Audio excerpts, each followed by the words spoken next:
Well, greetings and welcome back there, blade lovers. This old sword's with you once again. Once again, a newly released knife, and in this case, an O knife from Olight.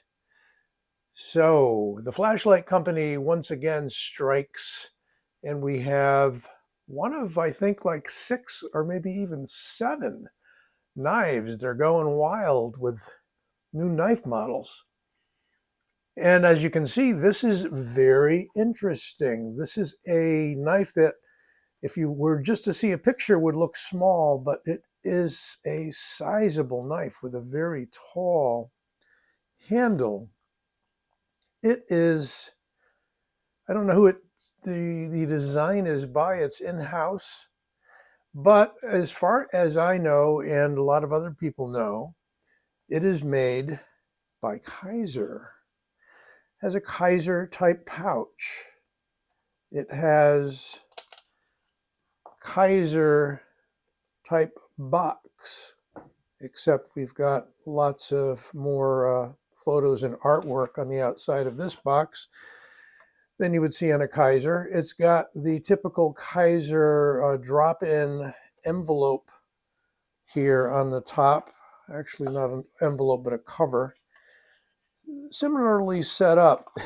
And this knife is called the Heron L1, but for some reason they've got a toucan. Maybe Heron in Chinese translates to toucan. I don't know, but at least it's a cool little patch. And underneath here is just a thank you. All right. As we know, Olight, if you buy Olight flashlights, makes some of the nicest packaging in the biz. So I always enjoy opening Olight boxes, and I have a number of Olights, which we won't get into right now. But let's focus on the Heron L1, even if it doesn't look like a blue heron, which is a much bigger bird than a toucan or a parrot. It's a D2 knife, so not a lot of expense spent on the materials. What did it cost? Well, it came from Amazon. That's where I found them, and that's where we're finding a preponderance of O-knife offerings. You can see if we scan through here, I just did a search for O-knife, and there's the Rubato. There is the Gower. There's the Drever, which I'll show you shortly. I picked one of those up when they first came out. There's the Rubato, and there's the Beagle.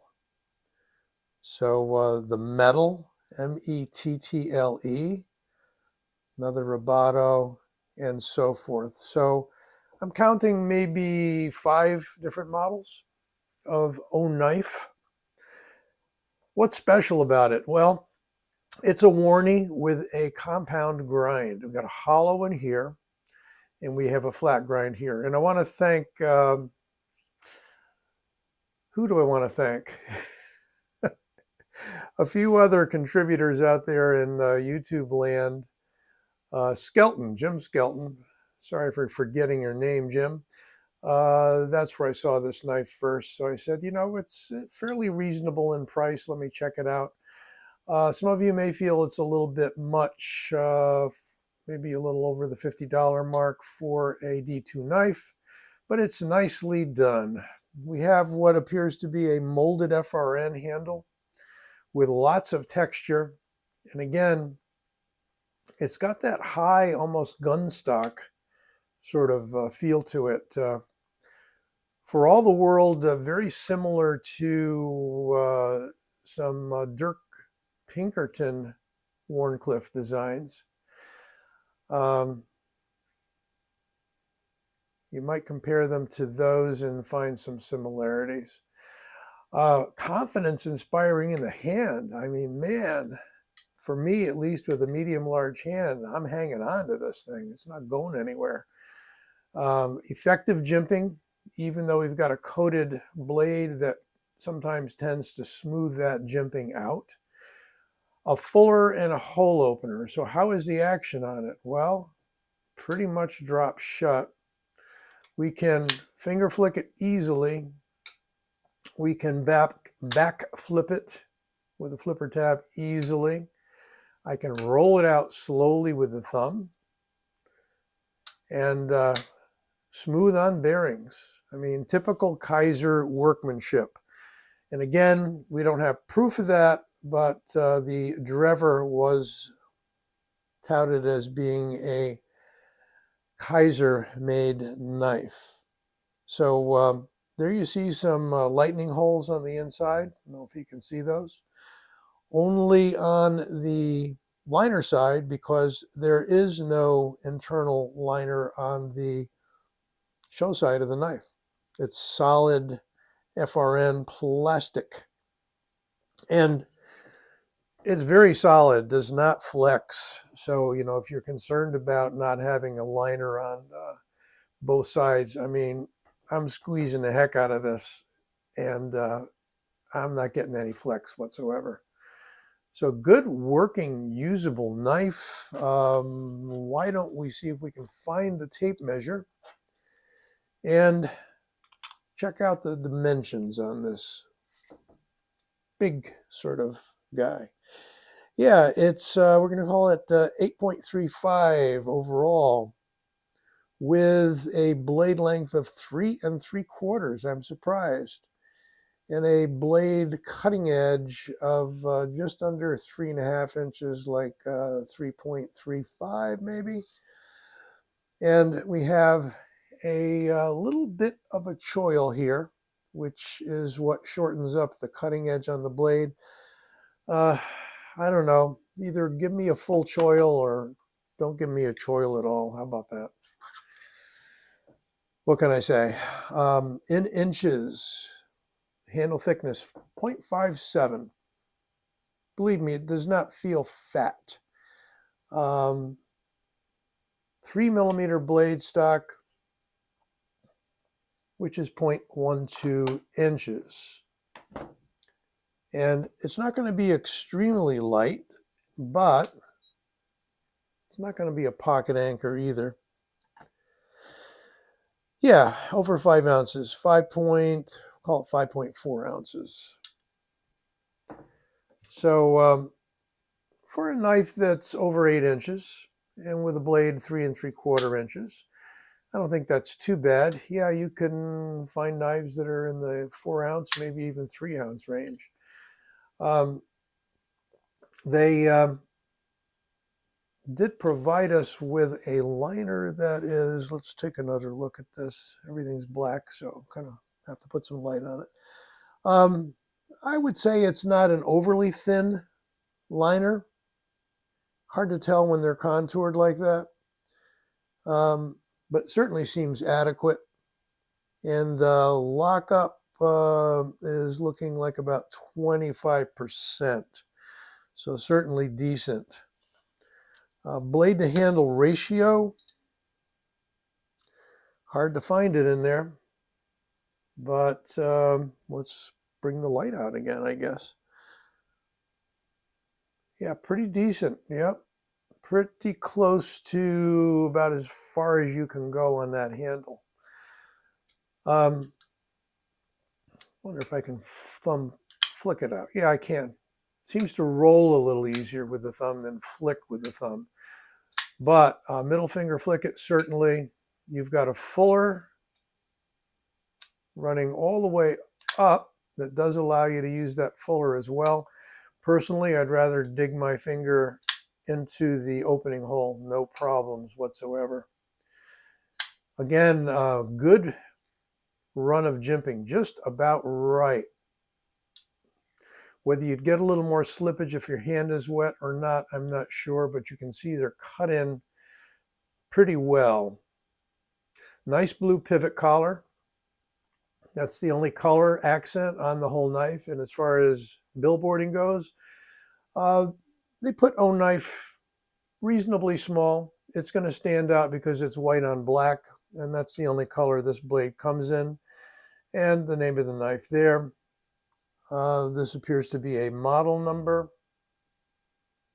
We can focus that. And as I said, D2 on the other side. So this is the Oknife Drever.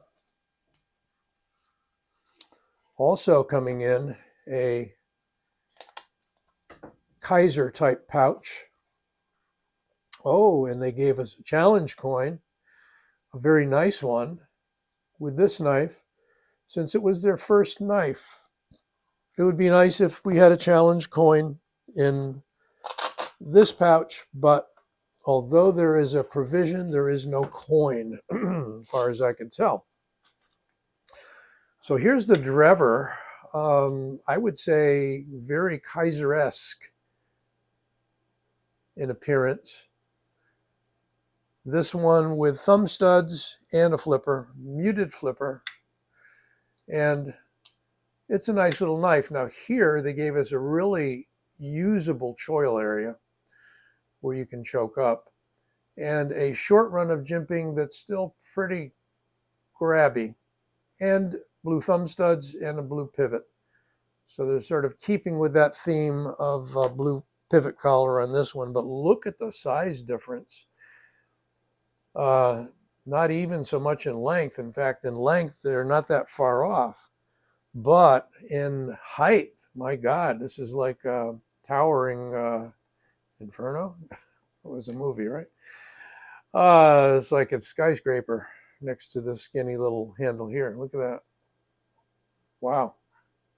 Swallows it right up. You can have two of the Drevers inside the Heron L1.